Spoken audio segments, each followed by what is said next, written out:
Welcome to the April 7th, 2025 meeting of the Parks and Recreation Commission. Will the clerk please call the roll?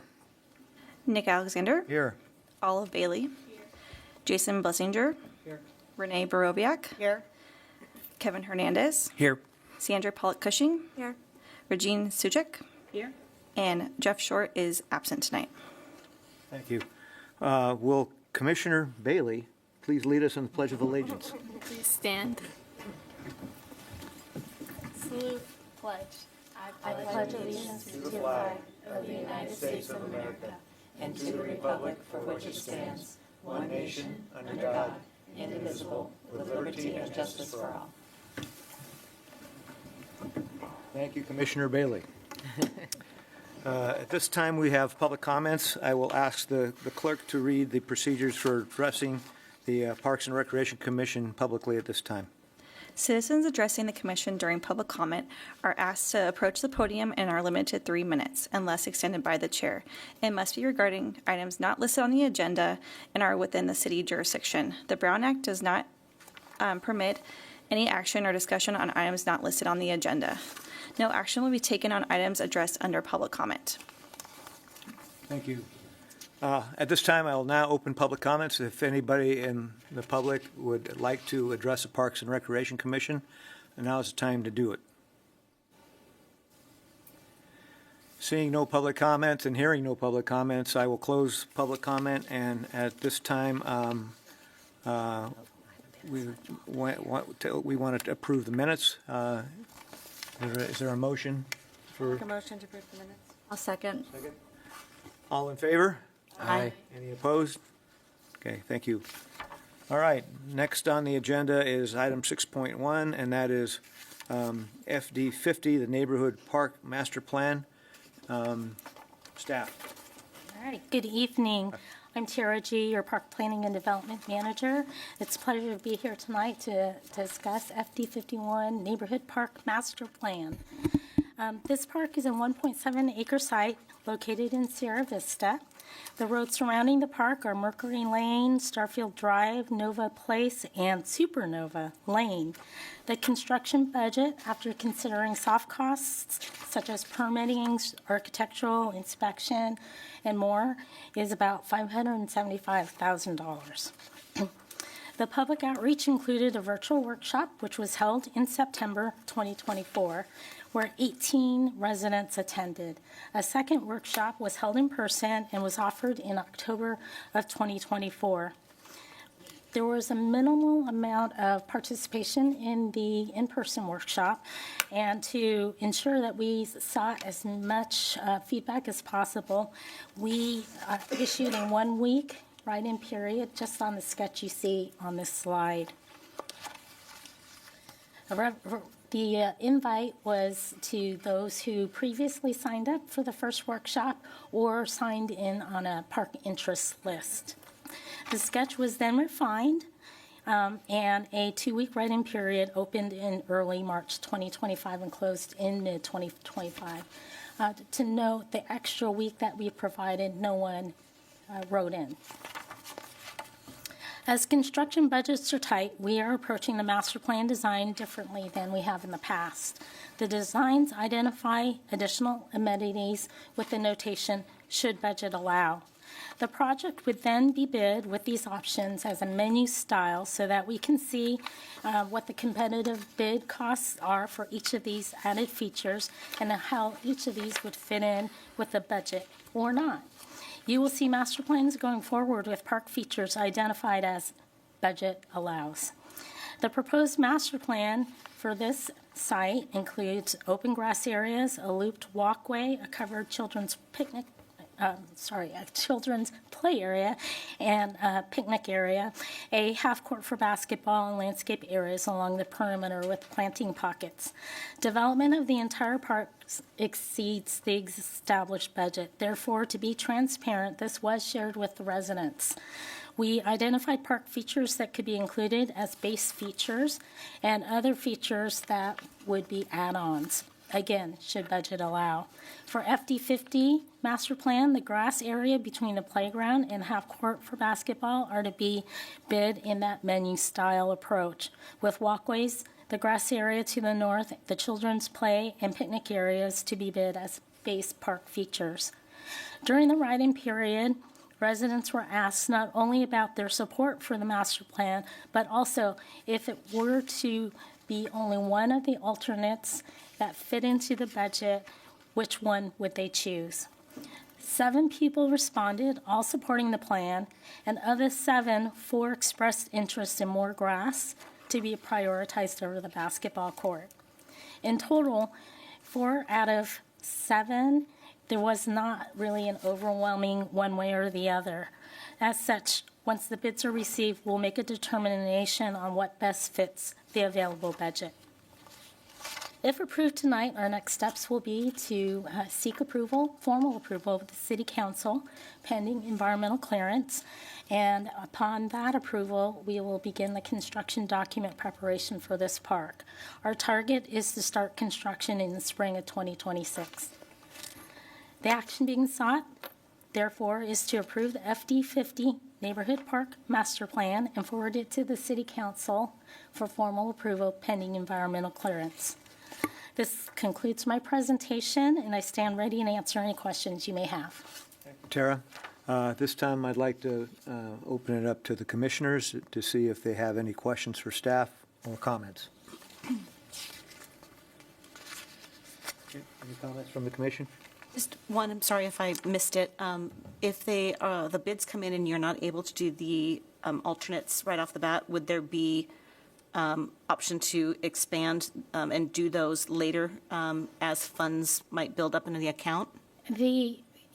Possibly. Possibly. So what we want to make sure is that we stick with the budget that was outlined in the finance plan when the entire plan area was approved. When we get, there's 12 neighborhood parks to be built in Sierra Vista, and we're on 6 of those parks are in some form of development at this point.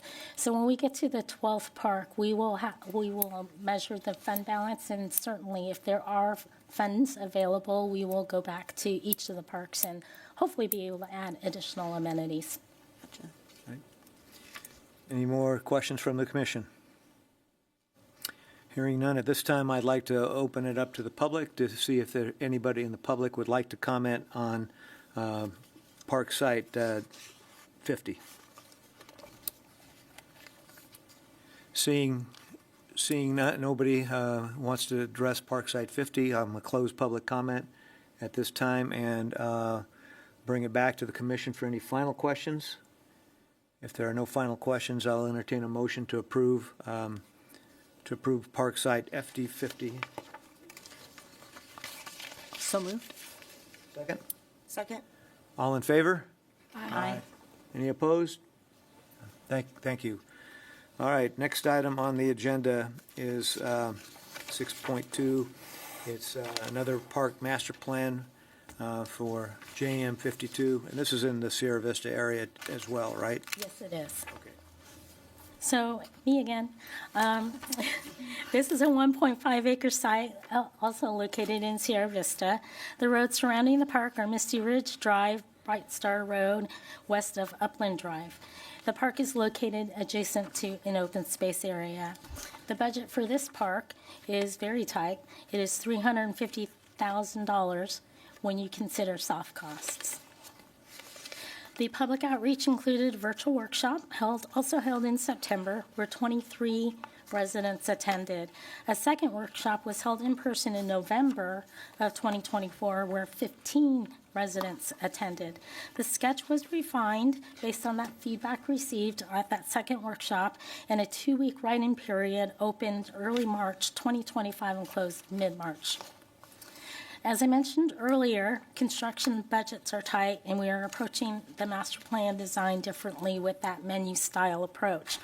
The proposed master plan for JM 52 includes open grass areas, a walkway connecting to a future bike trail in the open space, a covered children's play area, landscape areas along the perimeter with planting pockets. During the write-in period, a comment was made about a lack of adult features. In reviewing the meeting minutes from the first workshop, fitness stations were desired as an amenity. So given this, we added a small fitness area should funding allow. Development of the entire park exceeds the established budget, and we did share this as well with this group of residents. And given this very tight budget, we will move into the next phase, the construction documents, with a sharp eye on the budget. Additional items may become part of the menu style bidding, depending on how cost estimates shape up during that refinement process. As such, once the bids are received, we will make a determination as well on what best fits the available budget. 7 residents did write in. Again, ironically, 4 supported the master plan as shown here, and 3 provided additional comments. And most of the comments were really the same. There was an expectation that there would be more park features included in this park master plan. Some of the suggestions were things like pickleball or, again, more adult features, which after looking at it, the adult fitness station seemed to fit, but pickleball in this small neighborhood park was not a good fit for that. So the next steps, again, is to, if you approve it tonight, is to seek formal approval from the City Council, and then jump right into the construction documents. The timeline for the start of construction is similar to the previous park. We hope to start in the spring of 2026. So this concludes my presentation on JM 52, and the action before you tonight is to recommend approval for the JM 52 Neighborhood Master Plan, Neighborhood Park Master Plan, and forward it to the City Council for formal approval pending environmental clearance. Thank you, Tara. At this time, I'd like to bring it back to the commission for any comments or questions. Yeah, you said we're slated to build 12 parks in Sierra Vista, and budget seems to be a big constraint all of a sudden. So would it pay to build 10 parks and put the money, really give everybody all the other features in the other 11 parks or 10 parks? That's a very good question. With the approval of the master specific plan, Sierra Vista, all 12 parks were identified to provide each neighborhood within walking distance a park. If we were to build less than that, which ones would we build? Is it the last people in or the first people out? So it's quite a dilemma. It's something that we will have to look at as we move forward. We're all based on, our process and our cash flow is based on the economy, how quickly the homes are built, how quickly they are sold, and hopefully we will be able to determine if we get a little bit further with some projections where we might end up. The challenge right now is that when these finance plans were developed, they were based on $300,000 to $350,000 an acre. Current prices, the way they are right now, we're spending, not by choice, but $800,000 an acre. So the cost difference is very challenging, and we've got to look at how we can provide the parks we promised to build in Sierra Vista in some way. Any more questions from the commission? I got a question. I know it says budget allows for the outdoor fitness area. Can you explain what is the outdoor fitness area? Like, what does it entail? It's some exercise equipment. So it could be static exercise equipment all clustered in one, or it could be a smaller version of, have you been to Bob Mahan Park where there's a cluster of exercise moving equipment? Given the budget, I think it would be probably more economical to put in static equipment. And you'll see an example of that if you go to Weber Park on Saturday. We have several of those stations there. Any other questions? The bike trail connection just kind of continues along that same arc that shows there? Yeah, it's proposed southeast? to connect, but it's not there right now, so we don't know where exactly it's going to Gotcha. align there. But if we're there first, that means the bike trail will have to connect to that point. But it will be close to that property line or that dark black dash line. Do you know how large Sierra Vista is compared to like West Park or Fittyman Farm or? It's, I don't think of it being that big for 12 parks, but, so I'm just trying to, see the, Nick might I know have the that quite answer. well. yeah, okay. 1,500 acres. Compared to, what about like a West Park or another neighborhood association, just for comparison? West Park to the north was in the 2,000 neighborhood. Okay. Like I say, the original specific plan was 1,600 acres, and then there's been some additions subsequent to that. So. Right. Any other questions? I just have a comment. I think this concept of these pocket parks providing transition to the open space is a good idea. And as a result of that, you don't have to put a whole lot of improvements in it because you want it to try to blend in with the open space. And again, I think that's a great idea. So, one other question with regard to the Sierra Vista park fee, a neighborhood park fee. Do we?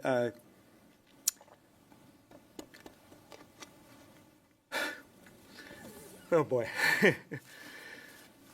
Anyway, that's okay. All right. I'd like to open this up to the public. Anybody? Seeing there's no questions from the public, we'd like to bring this back to the commission and let the commission have any final questions. And if not, we'll look for a forward to approval. Any further questions? Is there an approval for the approval here? A motion to approve. Is there a second? I'll second. All in favor? Aye. Any opposed? Okay. All right, very well. Next item on the agenda is 6.3, the overview of the natural resources section.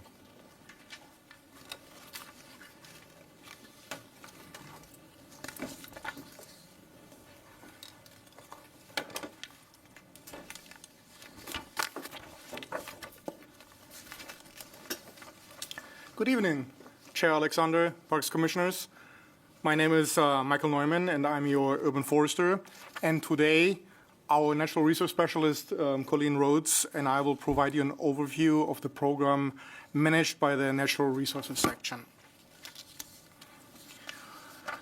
We have two city teams that manage our natural resources, the Natural Resource Stewardship Team and the Urban Forestry Team. The Natural Resource Stewardship Team manages creek maintenance and invasive species management, vegetation management and fire breaks, trail maintenance, vernal pools monitoring, critters and wildlife conservation, and unsheltered camps. The Urban Forestry Team manages tree pruning and tree removals, tree planting and plant health care, risk assessment and management, oak mitigation, planting and maintenance, and wildlife habitat management. With that, I'm giving it over to our natural resource specialist, Colleen Rhodes, and she will talk about our programs. Hi, my name is Colleen Rhodes. I'm the Natural Resource Specialist. I'm very excited to be here with you guys tonight and share with you all the amazing work that the Natural Resource Team does seasonally and day to day.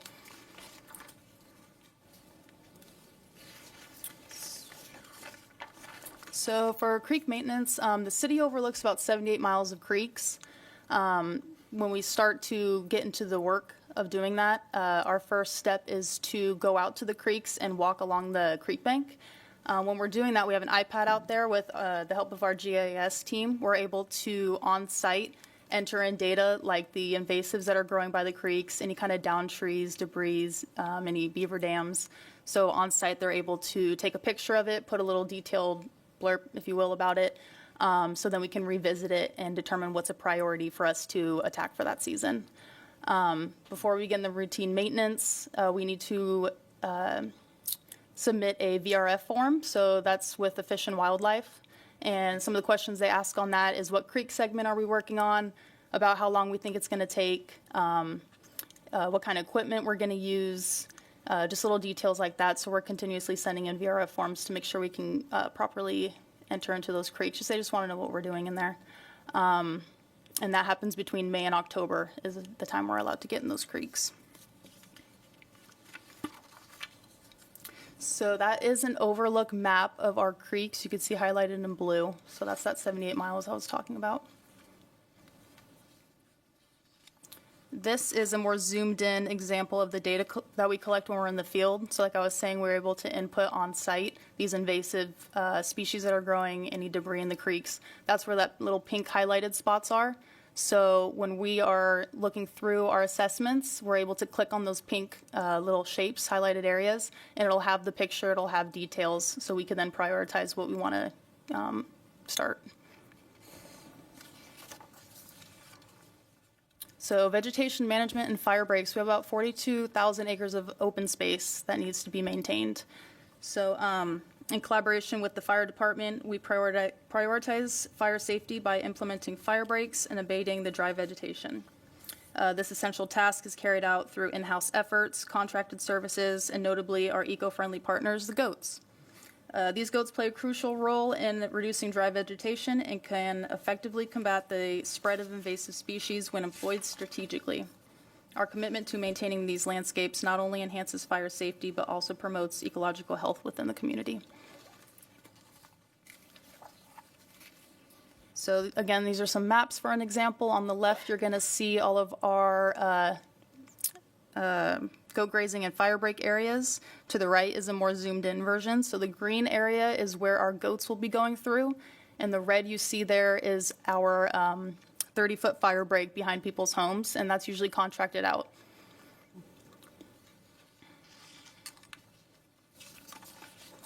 So on to bike trail maintenance. We have about 45 miles of bike trails. Weekly maintenance is done on the trails, which includes changing can liners, replenishing dog pot bags, removing debris from the trail to ensure safe usage. So while on the trails, the team monitors signage, they remove graffiti, make sure overgrown vegetation doesn't create blind spots for trail users, and ultimately just make sure that the trail can be used for everyone. We're entering our third year of the Trailibration event. We partner with recreation and marketing teams in encouraging our residents or non-residents to come visit our trails. We install signage on multiple trails around the city that have different symbols on them. The goal is to find all the symbols on the trails, and they enter and they get to win a prize. We've begun adding Trailibration signage to some of our natural trails as well. So currently we have 3 marked natural trails. These trails encourage users to go off the paved path and explore deeper into nature. Our goal is to mark 1 new natural trail each year and install plaques that have information on what can be seen on these trails, different species, vernal pools, habitats, and more. So on to vernal pools. The city monitors over 1,500 vernal pools. They're essential and seasonal wetlands that collect rainwater in small depressions nestled between small mountains. They host a diverse variety of life. Our biological managing contractor, Volmar, comes out to our sites yearly and randomly samples different vernal pools to monitor their condition. And here's an aerial shot of our inventoried vernal pools. This is over at the Mahaney Preserve. I encourage you, if you haven't yet, to walk these natural trails and view the vernal pools this time of year. It's beautiful.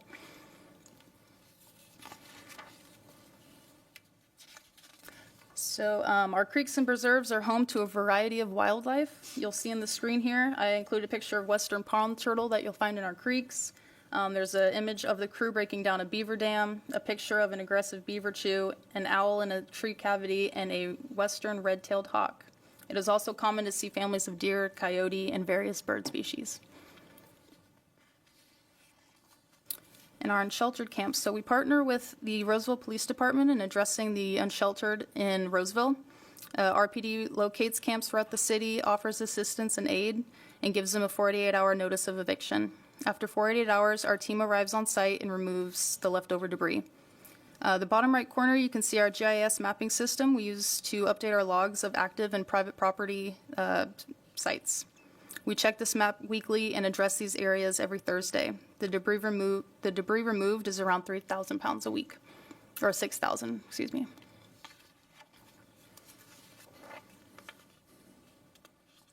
I will talk a little bit about our urban forestry program. We have about 100,000 trees in the open space and on bike trails that are not inventoried. That's an estimate. And then we have about 55,000 city trees that are in our parks, landscapes, and streetscapes that are inventoried. And over the last 18 years, the city has planted around 35,000 native trees in our natural resource areas through its oak mitigation program. We are currently planting around 2,000 native trees per year, and approximately 500 trees per year are getting replaced annually in parks and streetscapes.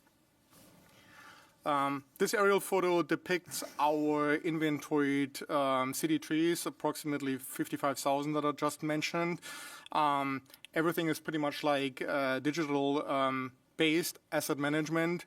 So every dot represents a tree with a tree species, the pruning history, when the tree was planted, when it was assessed. So pretty much it's like we have a full history of every single tree.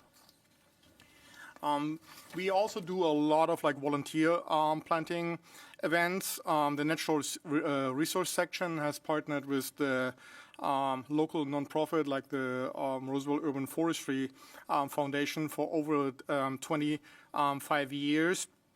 And the city generally provides and prepares the planting sites, provides like planting stock and planting materials, install the temporary irrigation, and maintains the young trees for like 3 years until they're left on their own to grow. Our nonprofit, like RUF, conducts the public outreach. They facilitate the planting events and recruit the volunteer workforce.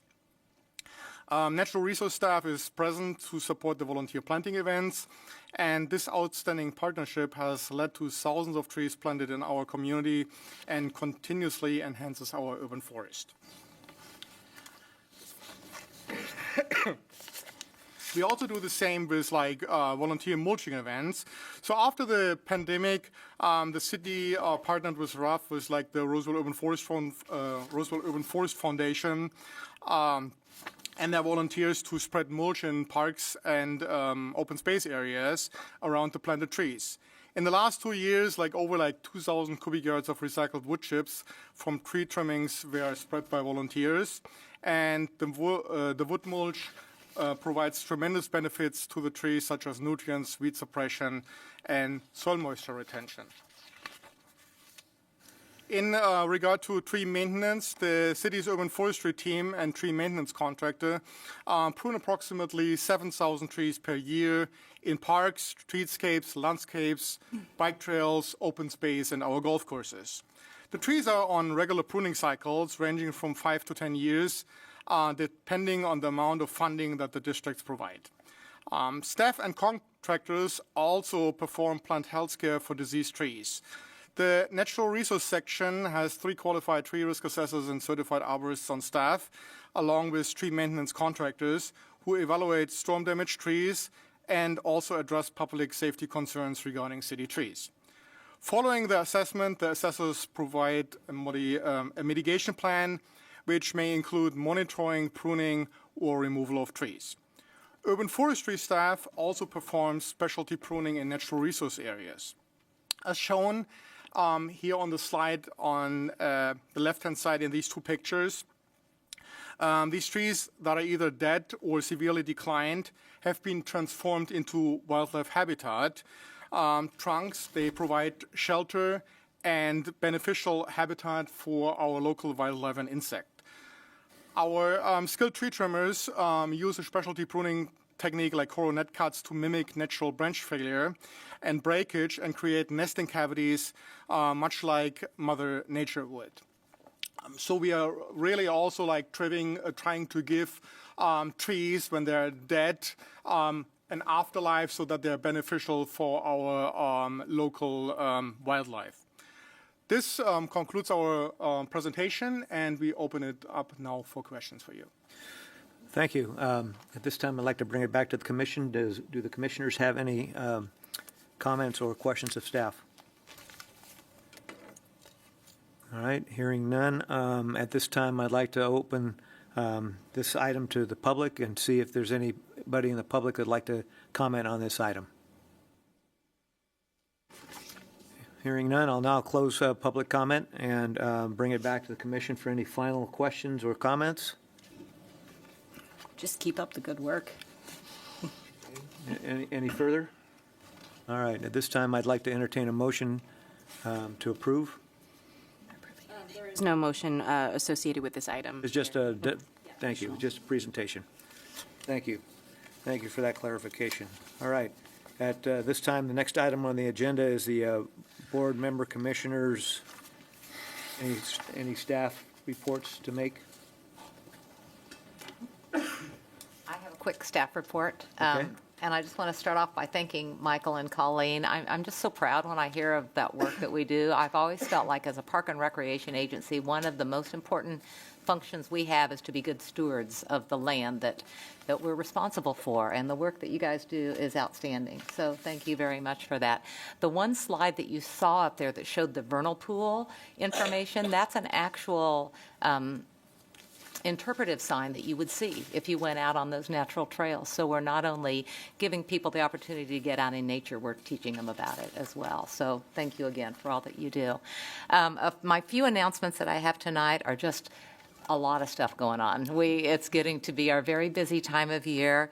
And this, although this is the Parks and Recreation Commission, you know we are a Parks, Recreation, and Libraries Department. So this is National Library Week. And I thought you all should know that. If you go to the library, hug a librarian and tell them how much you appreciate them. Tomorrow is officially National Library Workers Day. So we did a little celebration for our library staff today, since tomorrow's a busy day for us around our department.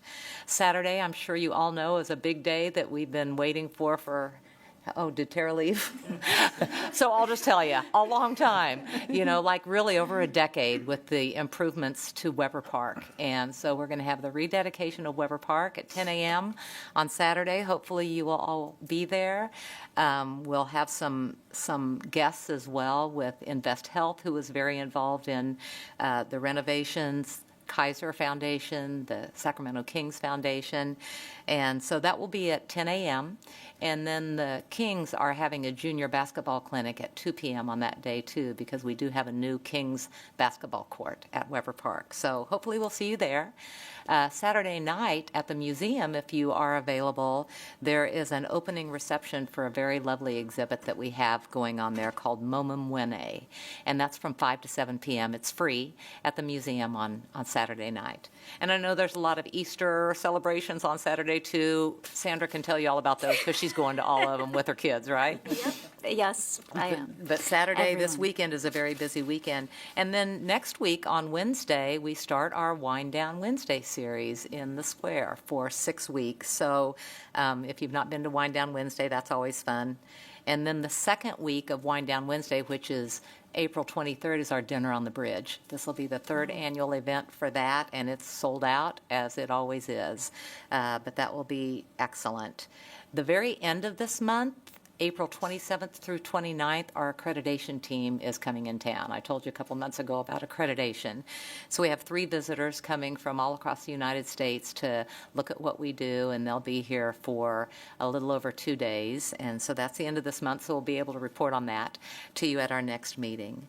And then on Saturday, May 17th, is the Denio Family Park dedication. And Kevin, do you know anything about that one? A little bit.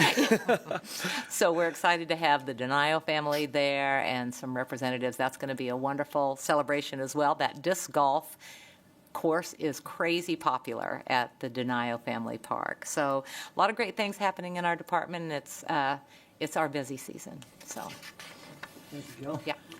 All right. Any other final comments? Just a question. Remind me how often your the accreditation comes through? Every 5 years. 5 years. Okay. I have one comment. So last Monday, the Denio full-time staff, we did take a trip to the park all together, and we got Better Foods Deli, and we had a picnic. Oh. And it was just a really nice opportunity for our staff to enjoy it and the Denio family. So you're right. Even on a Monday at 11:30, the disc golf park is very busy. I have to add, thank you for that. There is some app, I'm not a disc golfer, but I was talking to a disc golfer last week at an event, and there's some app that rates the popularity of disc golf courses around the world. Since it's opened, Denio has been the third most popular disc golf course in the world. Wow. Isn't that crazy? Make sure you tell Jeff that one. All right. I just want to thank your team in advance, wish you all luck, tell you to get some sleep now while you can, because I know I am, and I'm just attending all of the events with my kids. So, right. Good luck. Any Looking more forward questions to or all of it. comments? If not, I'll entertain a motion to adjourn. I'll approve, I'll motion. I'll second. All in favor? Aye. Any opposed? Motion passes. Thank you.